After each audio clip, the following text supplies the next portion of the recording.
வாழ்க்கையில் ராகு கேதுக்கள் எந்த வகையில் பாதிக்கும்? அதற்கு காரணம் என்ன? ராகு கேதுக்கள் தோஷமாக ஏன் அமர்கின்றது? யோகமாகவும் ஏன் அமர்கின்றது? ராகு கேதுக்களின் தோஷங்கள் எத்தனை வகையாக இருக்கின்றது? அதற்கு பரிகாரங்கள். தோஷமாக அமரும் ராகு கேதுக்கள் அந்த ஜாதகரை எந்தெந்த வகையெல்லாம் அலைகழித்து நாசமாக்குகின்றது? யோகமாக அமரும் ராகு கேதுக்கள் அந்த ஜாதகரை எந்தெந்த வகையெல்லாம் உச்சத்துக்கும் ராஜயோகத்திற்கும் கொண்டு செல்கின்றது? இதற்கெல்லாம் காரணம் யார்? நமது அப்பாவா, அம்மாவா, அல்லது ஜாதகரா, அல்லது ஜாதகருடைய முன்னோர்களா? யார் காரணம்? என்னதான் வழி? பரிகாரம் என்ன? இதை பற்றி தான் தெளிவாக பார்க்க போகின்றோம். வாருங்கள் சகோதர சகோதரிகளை காணொளிக்குள் வருவதற்கு முன்பாக மைனா ஜோதிடம் டிவியை சப்ஸ்கிரைப் செய்யுங்கள், மறக்காமல் செய்யுங்கள்.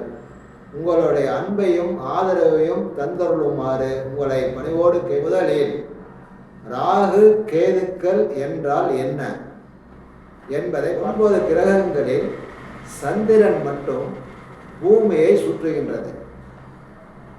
பூமி சூரியனை சுற்றுகின்றது.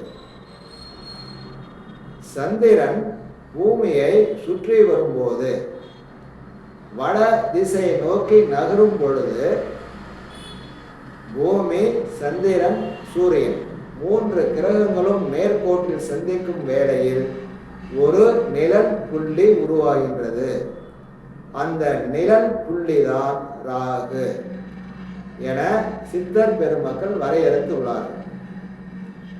பூமியை சுற்றி வரும் சந்திரன் தென் திசையை நோக்கி நகரும் பொழுது பூமி, சந்திரன், சூரியன் நேர்கோட்டில் சந்திக்கிறார்கள். அப்படி சந்திக்கும் பொழுது உருவாகும் ஒரு நிழல் தான் கேது. இந்த முறையில் தான் ராகு கேதுக்கள் உருவாகின்றன, நிழல் கிரகங்கள். இந்த ராகு கேதுக்களின் குணம் என்ன?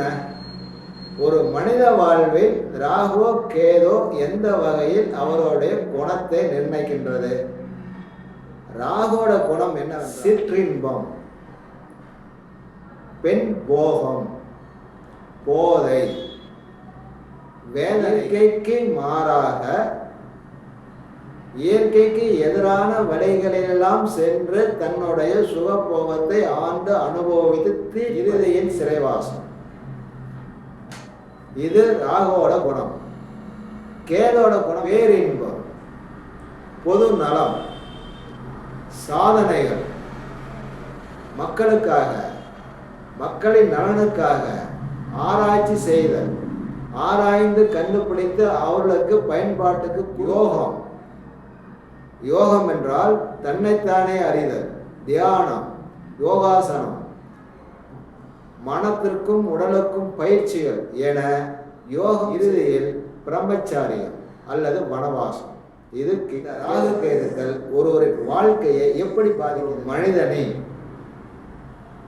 3 தலைமுறைகளுக்கு முன்னால் வாழ்ந்த தகப்பன் வழி, தாய் வழி, அவர்கள் வாழ்ந்த வாழ்க்கையில் நாட்களில் செய்து வந்த பாவங்களும் அந்த பாவங்களையும் புண்ணியங்களையும் எந்தெந்த வழியில் ரூபத்தில் செய்து வந்தார்கள், அந்தந்த வழியில் 4 தலைமுறை கழித்து அவர்களுடைய சந்ததிகளுக்கு ராகு கேதுக்களாக அமர்ந்து பலன்களை எதிர்வினை ஆற்றும். அவர்கள் செய்த பாவமாக இருந்தால் தோஷமாக மாறி எதிர்வினையாற்றும், புண்ணியங்களாக இருந்தால் யோகமாக மாறி ராஜ வாழ்க்கையில். எத்தனை வகையான தோஷங்கள் ராகு கேதுக்களால் வருகின்றது அப்படி பார்ப்பதை விட 12 பாவங்களிலும் ராகு கேதுக்கள் அமர்ந்தால் என்னென்ன செய்யும் என்பதை சுருக்கமாக பார்த்தோம்.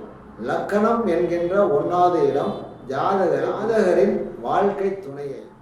ஜாதகரின் கலர், தோற்றம், கோணம், சிந்தனை, அவருடைய உருவ அமைப்பு, இத்தனையும் ராகு கேது பிடிக்குள் போய்விடும். 2ஆம் இடம் எனும் குடும்பஸ்தானத்தில் ராகு கேதுக்கள் அமரும். ஜாதகரின் ஒட்டுமொத்த குடும்பத்திற்குரிய நபர்கள், குடும்பத்திற்கு வந்து கொண்டிருக்கின்ற வருவாய், வரவேண்டிய வருவாய், பணம், சொத்துக்கள், குடும்பத்தார் செய்து வரும் தொழில் சார்ந்த விஷயம், அந்த குடும்பத்திற்கு சொந்தமான அனைத்திலும் ராகு கேதுக்கள் தன்னுடைய கட்டுப்பாட்டுக்குள் கொண்டு வந்து நிர்வகி. 3ஆம் இடம் என்னும் தைரியம், காமம், இளைய சகோதர ஸ்தானத்தில் ராகு கேது அமர்ந்தார். விதியை, அந்த ஜாதகரின் விதி போகும் வழியை முடிவு செய்யும் இடத்தில் ராகு கேது இருக்கும். காமம் என வந்துவிட்டால் காமம் தனது வாழ்க்கை துணையின் மூலம்தான் அனுபவிக்க முடியும். அந்த வாழ்க்கை துணை இவரிடம் எப்படி நடந்து கொள்ளும்? அனுசரிக்குமா? விட்டு கொடுக்குமா? அன்பா இருக்குமா? அல்லது பேயை போல, பிசாசை போல, எதிரியை போல இவரிடம் நடந்து கொள்ளுமா? இது அந்த ஜாதகரின் முன்னோர்கள் செய்த பாவமா புண்ணியமா, இதை பொறுத்து ராகு கேதுக்கள் 3ஆம் இடத்தில் அமர்ந்து இவரை வழி நடத்தி. 4ஆம் பாவம் என்னும் சுகஸ்தானத்தில் ராகு கேதுக்கள் அமரும் பொழுது, 4ஆம் பாவம் என்பது அம்மாவை குறிக்கிற இடம். ஜாதகரின் சுகங்கள், ஜாதகர் எதை சுகமாக நினைக்கிறார், சந்தோஷமாக நினைக்கிறார், மகிழ்ச்சி அடைகிறார், அதை தர வேண்டிய இடம் 4ஆம் இடம். சொந்த வீடு, ஜாதகருடைய வேலை, உத்தியோகம், தொழில், ஜாதகருடைய தாய் வழி சொந்த பந்தங்கள், தகப்பனாருடைய ஆயுள், அவருடைய ஒழுக்கம், அவருடைய நடவடிக்கைகள், ஜாதகருடைய ஒழுக்கம், நடவடிக்கைகள் என அனைத்தையும் தருவது 4ஆம் இடம். அந்த 4ஆம் இடத்தில் ராகு கேது அமர்ந்தார். முன்னோர்கள் செய்த பாவம் புண்ணியத்தை பொறுத்துதான் அவருக்கு வீடோ, மனைவியோ, அப்பாவோ, அம்மாவோ, ஆரோக்கியமோ, சுகங்களோ, வேலையோ அத்தனையும். 5ஆம் இடம் என்னும் பூர்வ புண்ணிய ஸ்தானத்தில் ராகு கேதுக்கள் அமரும் பொழுது நமது சித்தர்கள் அதை தோஷமாக சொல்லி உள்ளார்கள். காரணம், அது முன்னோர் சம்பந்தப்பட்ட பாவம். நமது முன்னோர்கள், குலதெய்வம், நம்மளுடைய குழந்தைகள் தொடர்பான பாவம். ஜாதகரின் கல்வி, ஜாதகரின் ஒழுக்கம், ஜாதகரின் காதல், ஜாதகரின் அதிர்ஷ்டம், ஜாதகரின் செல்வாக்கு, ஜாதகருடைய பணம், பொருள், சொத்து, பூர்வீக சொத்து, பங்காளிகள், அண்ணன் தம்பிகள், ரத்த உறவுகள், தாய்மாமை என ஜாதகருக்கு அடிப்படையாக இருக்கின்ற அனைத்தையும் தர வேண்டிய அந்த 5ஆம் பாவத்தில் ராகு கேதுக்கள் அமரும் பொழுது பாவம் புண்ணியத்தை பொறுத்துதான் இத்தனை விஷயங்களும் ஜாதகருடைய வாழ்வில் நல்லதோ கெட்டதோ நடக்கும். 6ஆம் பாவம், லக்கணத்திலிருந்து 6ஆம் இடமான 6ஆம் பாவத்தில் ராகு கேதுக்கள் அமரும் பொழுது 6ஆம் பாவம் என்பது பகை, விரோதம், நோய், தீராத நோய், தீராத கடன், குழந்தைகளின் வாரிசுதாரர்களின் உதவி, ஆதரவு, பங்காளிகளின் ஆதரவு, உதவி, தாய்மாமனின் ஆதரவு, உதவி, அப்பாவுடைய ஆயுள், ஆரோக்கியம், கர்மகாரியங்கள் என ஜாதகருடைய உத்தியோகம், வேலை இத்தனையும் தருவது 6வது இடம். அந்த இடத்தில் ராகு கேதுக்கள் அமரும் பொழுது பாவம் புண்ணியத்தை பொறுத்தே எதிரிகள் அமைவார்கள், உறவுகள் அமைவார்கள், பங்காளிகள் அமைவார்கள், வாரிசுதாரர்கள் முதலில் அமைவார்கள். நோய் முதல் கொண்டு பாவம் புண்ணியத்தை பொறுத்துதான் சின்ன நோயா, பெரிய நோயா, தீரும் நோயா, தீராத நோயா முடிவெடுக்கும். அடுத்தது 7ஆம் பாவம். 7ஆம் பாவத்தில் ராகு கேதுக்கள் அமரும் பொழுது சித்தர் பெருமக்கள் அதை நாகதோஷமாக வரையறுத்துள்ளார்கள். காரணம், ஒரு மனிதன் தனது வம்சத்தை விருத்தி பண்ண வேண்டுமானால் வாழ்க்கை துணை அவசியம். இந்த உலகத்தில், இந்த பூமியில் அனைத்து ஜீவராசிகளும் எதை செய்கின்றதோ இல்லையோ தனது வம்சத்தை விருத்தி செய்யும். இது அடிப்படை பூமியோட அடிப்படை சட்ட திட்டங்களில் ஒன்று. இதற்கு வாழ்க்கை துணை வேணும். அந்த வாழ்க்கை துணையை தர வேண்டிய இடம் 7வது இடம். அந்த 7ஆம் இடத்தில் ராகோ கேதோ அமரும் பொழுது தோஷமாக மாறும். அடுத்தது 8ஆம் இடம். 8ஆம் இடம் என்பது நண்பர்கள் மூலம் கிடைக்கின்ற உதவி, ஜாதகருடைய ஆயுள், ஜாதகருடைய ஜனன உறுப்பு மண்டலம், ஜாதகருடைய ஆயுள், ஜாதகருடைய ஆரோக்கியம், ஜாதகருடைய நடவடிக்கைகள், ஜாதகருடைய நட்பு வகையற எப்படி இருக்கும், தகப்பனாருடைய தூக்கம், ஆரோக்கியம், மற்றவர்கள் ஜாதகருக்கு நல்லதா கெட்டதை செய்வார்களா, அல்லது நன்மை செய்வார்களா தீமை செய்வார்களா, இதுதான் 8வது இடம். இங்கே ராகு கேது அமர்ந்தா அதுவும் தோஷமாக தான் இருக்கும். மற்றவர்களால் ஏமாற்றப்படுவது, மற்றவர்களிடம் கொத்துரிமையாக போவது, மற்றவர்களிடம் மாட்டிக்கொள்வது, சிக்கிக்கொள்வது, இதெல்லாம் 8ஆம் இடத்துக்கு உண்டான பலன்கள். தந்திரமாக கூட்டி சென்று மலை மேலிருந்தோ உயரமான இடத்திலிருந்தோ கீழே தள்ளி விடுவது, இதெல்லாம் 8ஆம் இடத்துக்கு உண்டான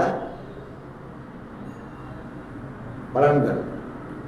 இந்த இடத்தில் ராகு கேது அமர்ந்தால் பாவம் பண்ணியிருந்தால் என்ன, புண்ணியம் பண்ணியிருந்தால் என்ன, நீங்களே யூகித்துக் கொள்ளுங்கள். தற்கொலை பண்ணி தற்கொலை பண்ற எண்ணம், விபத்து, இது எல்லாமே 8ஆம் இடம் சம்பந்தப்பட்டது. அடுத்தது 9வது இடம் பாகிஸ்தான். மேல்கல்வி, உயர்கல்வி, உயர் பதவி, பெரிய இடத்தில் போய் அமர்வது. சாதாரண நிலையில் இருக்கும் ஒருவன்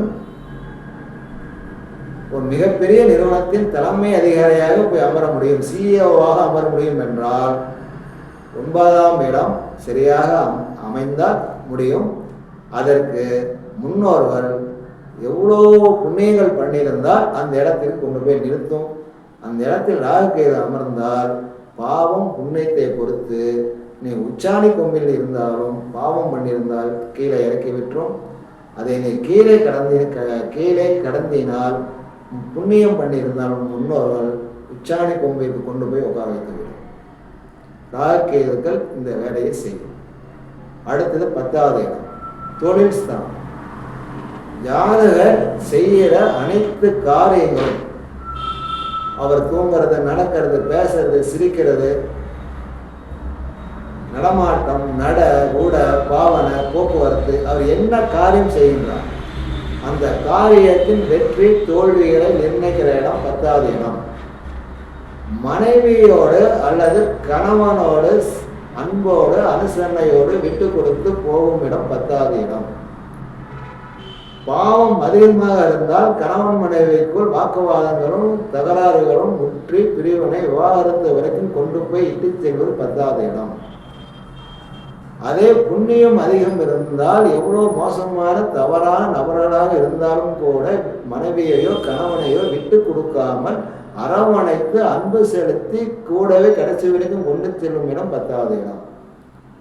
எவ்வளோ கஷ்டமான தொழிலாக இருந்தாலும் பாடுபட்டு கஷ்டப்பட்டு ராத்திரி பகல உழைத்து அந்த தொழிலை முன்னுக்கு கொண்டு வந்து நிறுத்துகிற இடம் 10வது இடம். தலைமை பண்பு, நிர்வாகத்திறன் அத்தனையும் தருவது 10வது இடம்.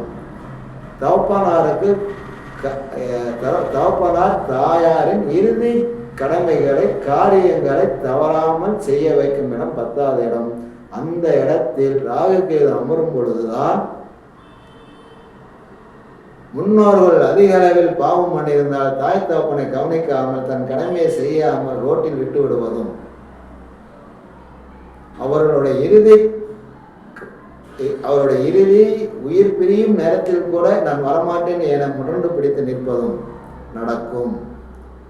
அதே புண்ணியம் பண்ணியிருந்தால் அப்பா அம்மா எவ்வளவோ மோசமான நபர்களாக இருந்தாலும் என்னுடைய தாய் என்னுடைய தகப்பன் என சொல்லி அவர்களுக்கு செய்ய வேண்டிய கடமையை யார் எதிர்த்தாலும் தனி ஆளாக நின்று செய்து முடிப்பதுதான் ராகு கேது அமர்ந்தால் நடக்கும்.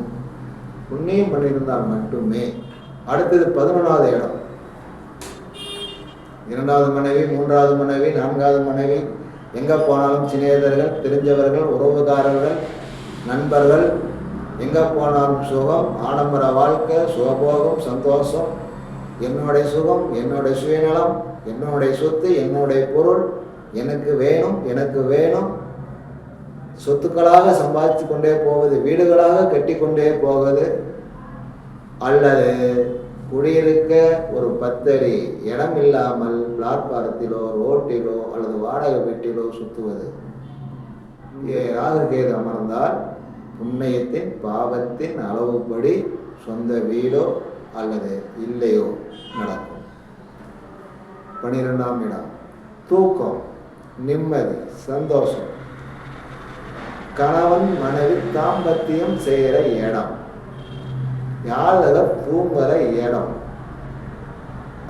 அந்த இடத்தினுடைய அமைப்பு, வசதி, வாய்ப்பு, ஜாதகருடைய முழங்காலுக்கு கீழே கால் பாதம், ஜாதகருடைய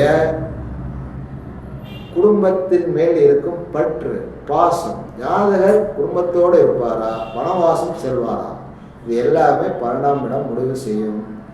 முன்னோர்கள் செய்த பாவம் புண்ணியத்தை பொறுத்துதான் இந்த 12ஆம் இடத்தில் உட்காரும் ராகு கேதுகள் செய்வார்கள். சரி நண்பர்களே, லக்கணத்திலிருந்து 12ஆம் பாவம் வரைக்கும் பார்த்து விட்டோம். ராகு கேதுக்கள் அமர்ந்தால் எதை எதை ஆட்சி செய்வார்கள், அது தன்னுடைய பிடிக்குள் கொண்டு வருவார்கள் என்பதை தெளிவாக பார்த்துள்ளோம். இப்பொழுது ராகு கேதுக்கள் யோகமாக அமர்ந்தால் என்ன செய்வார்கள், உதாரண ஜாதகத்துடன் இப்ப பார்க்கலாம். 2 உதாரண ஜாதகங்களை தந்துள்ளேன். ஒன்று, இந்திரா காந்தி அம்மையாரின் தாத்தாவும் நேரு மகானின் அப்பாவுமான மோதிலால் நேரோட ஜாதகம். அவர் கடக லக்கணத்தில் பிறந்துள்ளார், மீன ராசியில் பிறந்துள்ளார். இன்னொரு ஜாதகம் இந்திய தேசிய கீதத்தை இயற்றிய ரவீந்திரநாத் தாகூரோடைய ஜாதகம். இருவரும் ஒரே வருஷம், ஒரே மாசம், ஒரே தேதியில் சில மணி நேர இடைவெளியில் பிறந்தவர்கள். இருவருக்குமே கடக லக்கணம், மீனம் ராசிதான். மோதிலால் நேரு ஜாதகத்தில் கடக லக்கணத்திலேயே 9க்கு உண்டான பாக்கிய ஸ்தானாதிபதியான குரு பகவான் உச்சமாக அமர்கிறார். லக்கணாதிபதி சந்திரன் பாகிஸ்தானமான 9ஆம் இடத்தில் மீனராசியில் போய் அமர்ந்து கொள்கின்றார். அந்த லக்கணாதிபதி சந்திரனை உச்ச குரு 9ஆம் பார்வையாக பார்க்கின்றார். இது ஒரு அமைப்பு. லக்கணத்திற்கு 2ஆம் இடத்தில் கேது அமர்கின்றது, கூட சனீஸ்வரனும் அமர்கின்றார். இப்போ கேது அமர்ந்த ராசி அதிபதியான சூரியன் லக்கண கேந்திரமான 10ஆம் இடத்தில் மேசத்தில் உச்சம். நமது சித்தர் பெருமக்கள் என்ன சொல்லி உள்ளார்கள், ராகு கேதுகளுக்கு பலன் பார்க்க வேண்டுமானால் எப்படி பார்க்க வேண்டும் என என்ன சொல்லி உள்ளார்கள் என்றால், ராகு கேதுக்கள் அமர்ந்த ராசி அதிபதிகள் ஒன்றுக்கொன்று பார்த்து கொண்டாலோ அல்லது லக்கண கேந்திரம் திரிகோணங்களில் அமர்ந்தாலோ அல்லது ஆட்சி உச்சம் பெற்று அமர்ந்தாலோ ராகு கேதுக்கள் நன்மைகளை மட்டுமே செய்யும், கெடுக்காது என சொல்லி உள்ளார்கள். அதன்படி மோதிலால் நேரு ஜாதகத்திலும் ரவீந்திரநாத் தாகூர் ஜாதகத்திலும் கேது 2ஆம் இடத்தில் அமர்ந்து 2க்குண்டான சூரியன் 10ஆம் கேந்திரமான மேசத்தில் உச்சம் பெறுவதாலும் பாக்கிய ஸ்தானாதிபதியான குரு பகவான் லக்கணத்திலே உச்சம் பெற்று லக்கணாதிபதியான சந்திரன் பாக்கிய ஸ்தானத்தில் போய் அமர்ந்து குருவோட பார்வை பெறுவதாலும் இவர்களுடைய முன்னோர்கள் செய்த அளவுக்கு மேலான புண்ணிய பலன்களால் இவர்களுடைய சொத்துக்களும் செல்வாக்குகளும் அதிகாரங்களும் எந்த அளவுக்கு இருந்தது என்பது நான் சொல்லி நீங்கள் தெரிய வேண்டிய அவசியம் இல்லை, புரிந்து கொள்ளுங்கள். சரி, அடுத்தது இந்த ராகு கேதுக்கள் தோஷமாக எப்படி அமையும்? அதாவது நண்பர்களே, கேதுவிலிருந்து ஆரம்பித்து ராகு வரை கிரகங்கள் அமர்ந்தால் அது கால சர்ப்ப யோகம். ராகு ஆரம்பித்து கேதுவில் முடிந்தால் அது கால சர்ப்ப தோஷம். இந்த கால சர்ப்ப தோஷத்தில் இருக்கும் ஒரு ஜாதகத்தை திரையில் காட்டுகின்றேன் பாருங்கள். சிம்ம லக்கணத்தில் பிறந்துள்ளார். லக்கணத்திலேயே ராகுவும் சனியும் அமர்ந்துள்ளார்கள். 7ல் கேது அமர்ந்துள்ளது. இப்போ ராகு முதல் கேது வரை வருவதால் இது கால சர்ப்ப தோஷமாக மாறுகிறது. சனியும் ராகுவோடு சம்பந்தப்படுவதால் தரித்திர யோகமாக மாறிவிடுகின்றது, அனாதை யோகமாக மாறுகின்றது, ஆதரவற்ற யோகமாக மாற்றுகின்றது. இந்த ஜாதகருக்கு பருவ வயதில் திருமணம் நடந்து 7 நாளில் இவருடைய வாழ்க்கை துணை இவரை விட்டு பிரிந்து ஓடிவிட்டது. அன்று முதல் இன்று வரை திருமணம் ஆகவில்லை, தனிமையில் தான் வாழ்கின்றார், எந்த ஆர்வமும் இல்லை. கிடைக்கின்ற கூலி வேலைகளுக்கு செல்கின்றார், கிடைக்கிற இடத்தில் தூங்குகின்றார், கிடைக்கிறதை சாப்பிடுகின்றார். இவருக்கு என்று எதுவும் இல்லை. வெளிப்படையாக சொல்ல வேண்டாம், ஆதரவற்ற அனாதையாக திரிகின்றார். கொஞ்சம் யோசித்து பாருங்கள். மோதிலால் நேரு, ரவீந்திரநாத் தாகூர் ஜாதகம், 2 ஜாதகத்திற்கும் அவருடைய வாழ்க்கை, அவருடைய புகழ், அவருடைய செல்வாக்கு யோசிங்கள். சிம்ம லக்கணம், லக்கணத்திலே ராகு சனி, கால சர்ப்ப தோஷம். இந்த நபரின் பாவ புண்ணியங்களை கணக்கெடுங்கள்.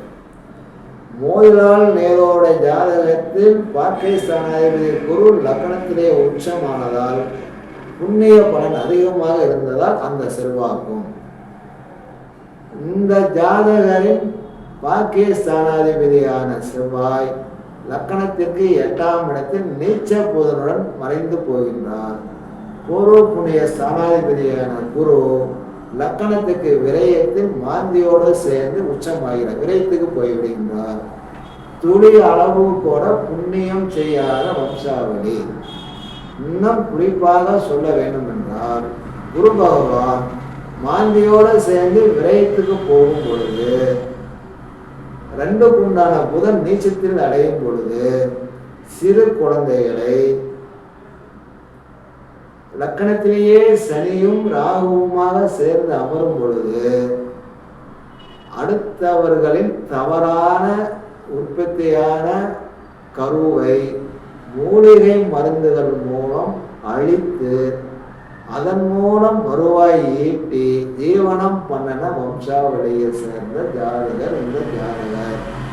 அதனால் இந்த ஜாதகருக்கு உறவு இல்லை, குழந்தை இல்லை, குடும்ப வாழ்க்கை இல்லை, தாய் தோப்பனோ இரத்த உறவுகளோ விரட்டி விட்டு விட்டார்கள். தனிமையில் அனாதையாக ஆதரவற்று திரிகிறார். இங்கே நீ காலஸ்திரி போனாலும் சரி, திருப்பதி போனாலும் சரி, ஸ்ரீபெரும்பள்ளம் போனாலும் சரி, தினம் தினம் கோயிலுக்கே நீ போனாலும் சரி, உன்னுடைய மனதும் அறிவும் யோசித்து காரணம் என்ன என்பதை கண்டுபிடித்து முன்னோர்கள் செய்த எதிர்வினைக்கு மாற்றாக இன்னொரு எதிர்வினை நீ ஆற்றினால் மட்டுமே உன் வாழ்க்கையிலும் உன் சந்ததிகளின் வாழ்க்கையிலும் மாற்றங்கள் வருமே தவிர, வெறுமனே நீ கோயிலுக்கு போய் நீ பரிகாரம் செய்து கொண்டு வந்து விட்டால், ராமேஸ்வரம் போய் பரிகாரம் செய்து கர்மாவை தொலைத்து விட்டேன் என நீயாக நினைத்து கொண்டால் உன் வாழ்க்கையும் உன்னுடைய சந்ததிகளின் வாழ்க்கையும் எப்படி மாறும்? முன்னோர்கள் விஷ விதையை விதைத்து விட்டார்கள். அது வளர்ந்து அறுவடை நீங்கள் செய்து கொண்டு இருக்கின்றீர்கள். அதை தான் சாப்பிடுகின்றீர்கள். அதை சாப்பிடுவதால் உடல் கெட்டு போகின்றது. மருந்து வேணும். என்ன செய்ய வேண்டும்? மருந்துக்காக ராமேஸ்வரமோ காலஸ்திரியோ ஸ்ரீபெரும்பள்ளமோ அல்லது கோயிலோ போய் உட்கார்ந்து வேண்டிக் கொண்டால் மருந்து கிடைத்து விடுமா? கிடைக்கும். எப்படி கிடைக்கும்? யாரோ ஒரு மனிதர் மூலம் கடவுள் வழி சொல்லும். இந்த மருத்துவரிடம் செல், அந்த மருத்துவரிடம் செல், இப்படி மனிதர்கள் மூலம் வழி சொல்லி அங்கே போய் அலைஞ்சி அலைஞ்சி அலைஞ்சி இறுதியில் அதே நோயால் மரணிக்க வேண்டும். நீங்கள் மட்டுமல்ல, உங்களுடைய சந்ததிகளுக்கும் இது தொடரும்.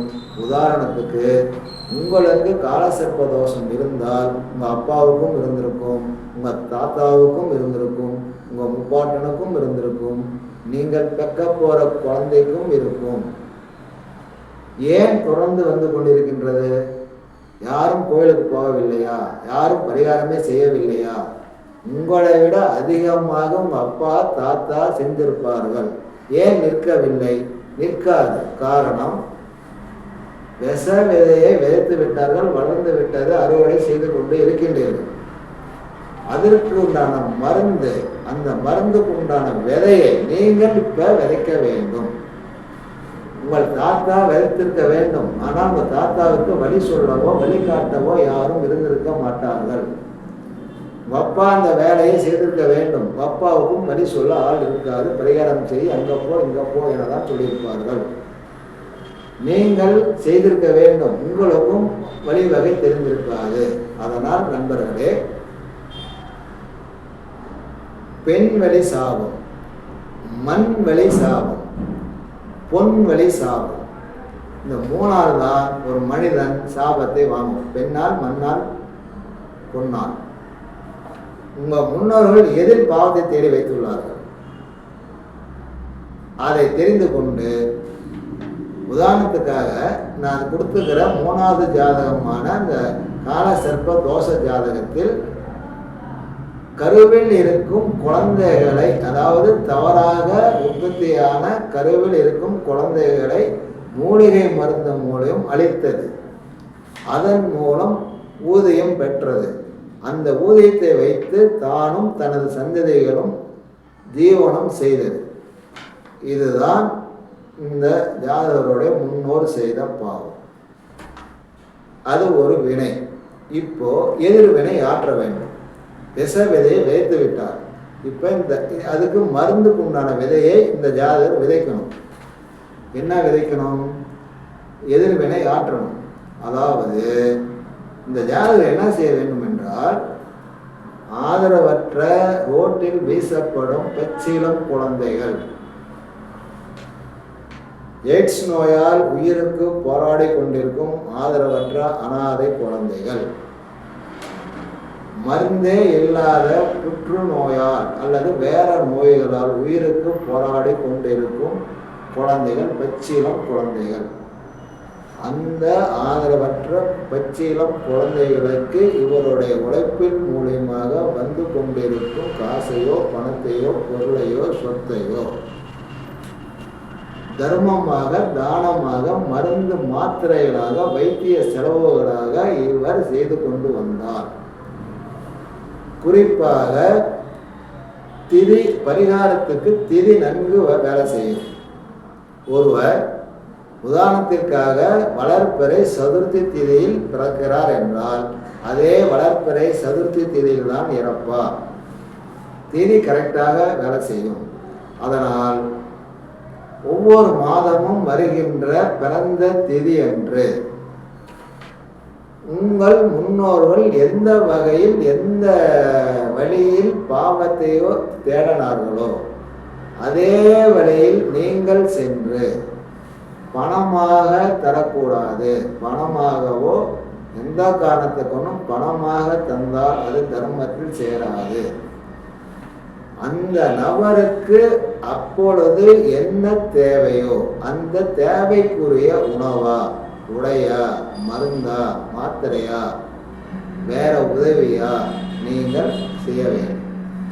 மாதம் தவறாமல் தொடர்ந்து செய்து வர வர வர வர வர வர வர வர இந்த கால சர்ப்ப தோஷம், தர்த்தர தோஷம், ராகுகேதுகளால் ஏற்படுகின்ற அனைத்து தோஷங்களும் ஆச்சரியப்படும்படி அப்படியே குறைய ஆரம்பித்து உங்களுடைய வாழ்க்கையின் இறுதி பாகம், அதாவது 40 வயதுக்கு மேலே போக போக போக போக இதே ராகுகேதுக்கு ராஜயோகமாக மாறி உங்களுக்கு நன்மைகளை செய்யும். அது மட்டுமின்றி உங்களோட இந்த தோஷம் நின்று போகும். உங்களுடைய பேர குழந்தைக்கோ அல்லது சந்ததிகளுக்கோ எந்த காரணத்தை கொண்டும் வராது. உங்களுடைய வாரிசுதாரர்கள் சுகபோகமாக நன்மையோடு நல்ல சிறப்பாக வாழ்வார்கள். அன்பார்ந்த சகோதர சகோதரிகளே, எனது அனுபவத்தில் கண்ட அனைத்தையும் சொல்லிவிட்டேன். மேற்கொண்டு உங்களுடைய சுய விருப்பத்தின்படி முடிவெடுங்கள். நீங்களும் உங்கள் சந்ததிகளும் பல்லாண்டு பல்லாண்டு பல்லாயிரத்து ஆண்டு நலமோடு வளமோடு சுகமோடு வாழ்வாங்கு வாழ என் அன்னையான ஸ்ரீ எட்டுக்கை காளிதேவியின் ஒரு பாதங்கள் தொட்டு வணங்கி வாழ்த்துகின்றேன். நன்றி, வணக்கம். ஏஆர் முத்துவேல் பாலசுப்ரமணியம், மைனா புகரம் டிவி, சேலம் 1.